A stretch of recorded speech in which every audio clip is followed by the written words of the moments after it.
Norwegian democracy to pay tribute to the victims of the Holodomor of 1932-1933 in Ukraine.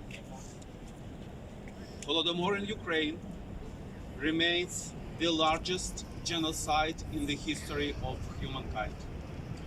Several million Ukrainians lost their lives as a result of the artificial famine organized by the Stalin totalitarian regime against the Ukrainian people. Soviet authorities did everything possible to hide this crime or distort the truth about what really happened in Ukraine in that period. When it became impossible to conceal the sudden disappearance of several million of Ukrainians, they started to spread lies that the famine in Ukraine, the famous breadbasket of Europe, was caused either by the natural reasons or ineffectiveness of the Soviet policy of collectivization, or that not only Ukrainians were among its victims. They also used other narratives aimed at deceiving and disorienting the world, while internally they were doing everything possible to erase the memories about the Holodomor among the people. For example, my grandparents, who witnessed this terrible crime, initially, before Ukraine became independent, were trying not to talk about the Holodomor even with their grandchildren, because they feared for the consequences for their grandchildren from the authorities. And of course, the Soviets destroyed a lot of relevant documents and other materials.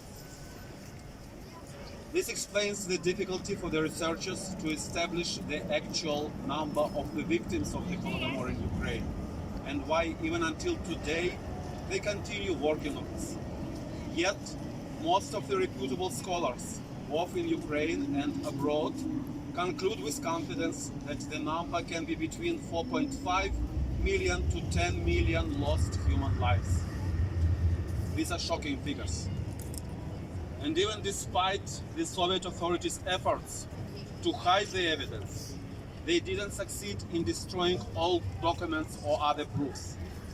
Today, there is a number of comprehensive research works by reputable scholars that convincingly prove that Stalin and other communist leaders planned and implemented a deliberate policy of starvation of Ukrainian farmers who were not only openly opposing the collectivization in the Soviet Union, but also represented the main power base of the Ukrainian nationalism, and thus were a very serious threat to the Soviet regime. The Holodomor was aimed at breaking the Ukrainian nation. People in the Kremlin 90 years ago